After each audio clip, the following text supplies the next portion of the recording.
Magandang araw mga brad. I-reveal natin ang specs ng ating upgraded AIMA A500. Let's go! Brad Oli TV. Let's go. In this short video, I will share with you yung mga nagawa na natin dito sa ating AIMA A500. So simulan natin sa paint. So pinalitan ko siya ng diffused silver.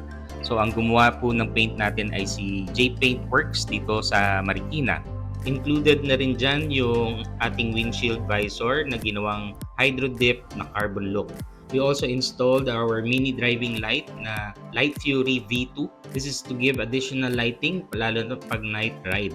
EIAA para sa horn. So ang front shocks natin ay first phase na hybrid, pang NMAX na yung internals, then naka race power na 4-pot caliper. Front tire natin is 110/70/12 na Pirelli Diablo Rosso SC. Rear caliper is ang ating race power 2-pot.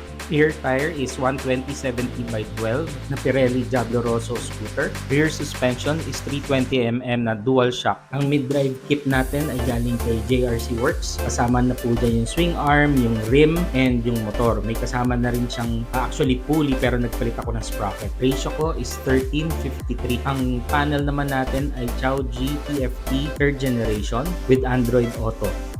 So working po lahat yan. Kasama po yung gear selection. Ang pinakamadalas kong nagagamit ang Google Maps na kasama dito sa TFT na to.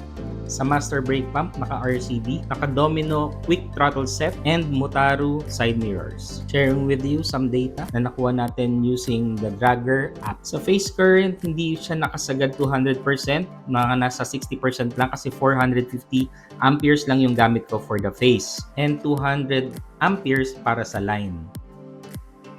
Ito naman po ang full specs ng motor, ng battery, and ng controller. Salamat po sa lahat ng nakatapos nitong video na to and kita tayo sa mga susunod nating post. Bye-bye!